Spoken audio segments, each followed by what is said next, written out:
สบายดีพี่น้องสบายดีFC นายพากระเจ้าบรรทุกคนเนาะวันนี้ก็อยู่บรรยากาศกลางทุ่งนาให้กับพี่น้องวันนี้สิพาพี่น้องมาต่อกระตุ้งเนาะแต่ว่าสิลองต่อบุ้งแบบตอนประมาณ12 โมงหา1 โมงเนาะมันสิเข้าหรือบ่เนาะบรรยากาศก็คึมๆในจังหน่อยพี่น้องไงลองเนาะว่าสิเข้าหรือบ่ระหว่างเขาต่อตอนเที่ยงกับตอนแรกเนาะมันสิเข้าหรือเปล่าสิตัวไหนสิเข้าดีกว่ากันเนาะไปลองกันเลยพี่น้องไปลองกันเลยเนาะก็เข้าไปเลยพี่น้องฮะมันซักอย่างที่3เลยยิงกันมาเที่ยว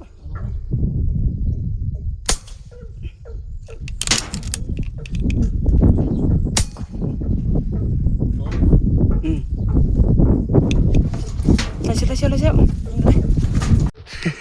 ไล่เลยพี่น้องไล่เลยฟูโอ้ปวดถึกเลยบริตังกองเลยเข้าสิพี่น้องเฮ้ย1 โมง 2 โมงก็เข้าเนาะถือว่าเข้าดีขนาดหยุดเพียพอไล่เข้ามาเลยจะตกใจปอบุถึกเจียวเนาะบันแรกเนาะบันแรกบุถึกเว้ยมึงมาก่อนแล้วตั้งกล้องใหม่ก่อนเฮ้ยกล้องเขาบ่อยากถึกเนาะอ๋อมาเลยแตบในแห่งบานของมือเนาะข้ามกูมาข้ามไปเลยอันดิมันข้ามเกือบบ่ได้เนาะโอเคพี่น้องมาละแตบในแห่งบานก็ถือว่าได้ละมือนี้บ่พลาดคือมือก่อนฮั่นลุ้นต่ออีกเนาะบัดนี้สิไปต่อไปเลยบัดนี้โอเคสีเห็นหน้าเดี๋ยวมันจะมาแล้วเข้ามาแล้วพี่น้องเข้ามาแล้วเต็มโอ้เข้าเสย2 โมงอันนั้น1 โมง 2 โมงเข้าเสยฮะที่ตรงนั้นนิ่งๆหนุกๆมันตีโอ้ยเข้ามาแล้วกูตื่นเต้นเลยเข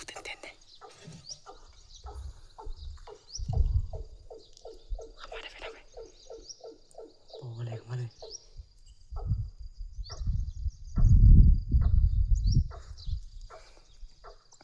ใช่ละ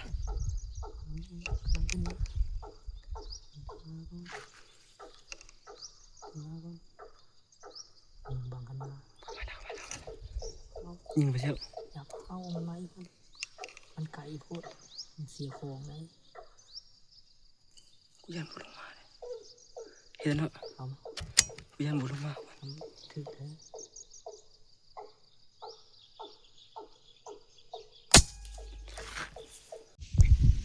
ตัวที่2เดี๋ยวพี่น้องเลย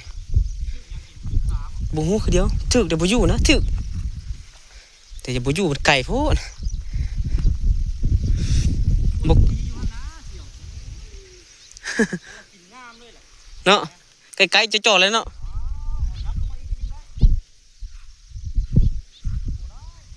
โอ้พลาดแล้วพี่น้องตัวที่2เนี่ยมันแหลกเสืออยู่เนาะ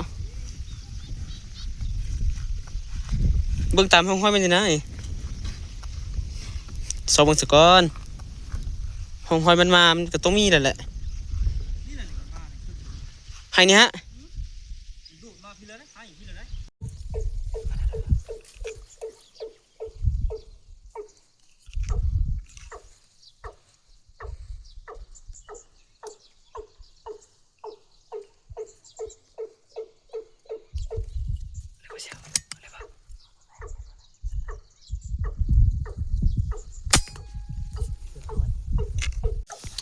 มาแล้วพี่น้อง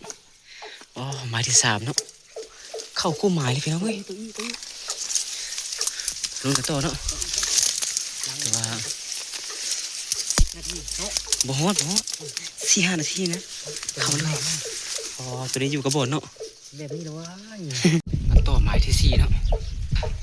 โอ้นายพานเนาะนอนพะนะนี่เป็นห้องตัวดึงเจ๋คุณเนาะ ลองเบิ่งสิเข้าหรือบ่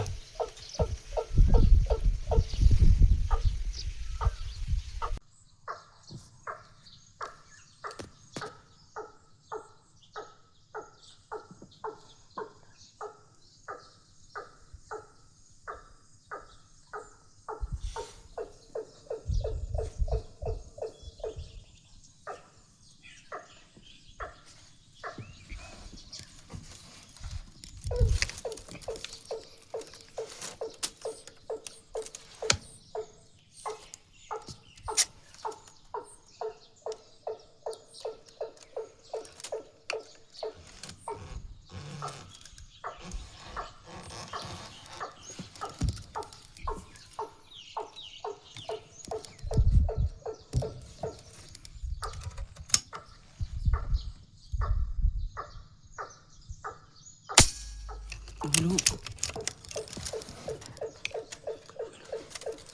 ผมไม่รู้ครับ เอาแล้วไหมเรียบร้อยหรือเปล่า 来不及，来不及。来没来没？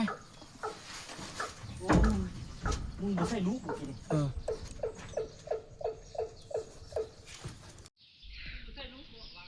ลืมบ่มีลูกโอ้เกือบบ่ได้พี่น้องเอ้ยตัวนี้บ่มีลูกเนาะลืมใส่ลูก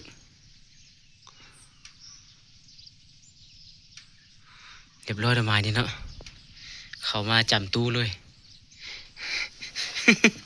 โอ้คันตัวมันรักแล้วซะแหละเบิดแล้วกูว่าเสือเบิดแล้วมึงกินข้าวกันนะโอเคพี่น้องกินข้าวเที่ยงกันบัดนี้ตองแต่12 โมง 11 โมงมาฮอด2 โมงปลายล่ะว่าเข้าอยู่พี่น้องตัวเที่ยงก็ได้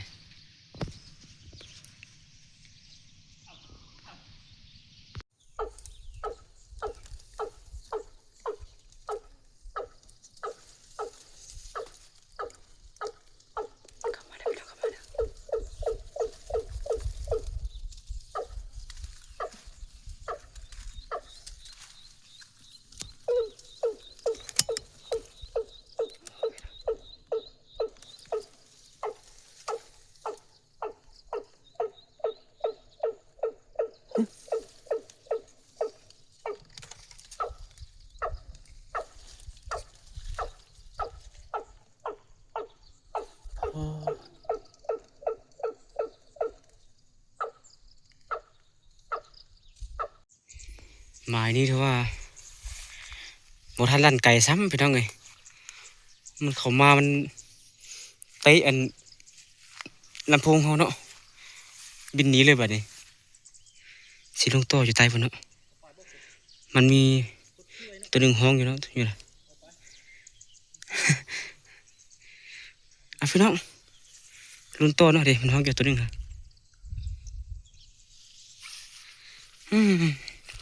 มาสิได้เกาะไก่แล้วกินนี่สิได้บินไปเลยอย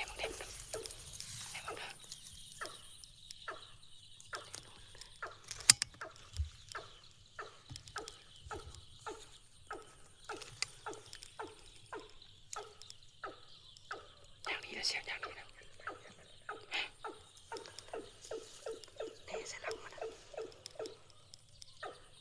สองเอาอะไรทีเดียว2 ตัวเอาอะไรทีเดียวแล้ว2 ตัวแล้วซาดไปเลยไปละ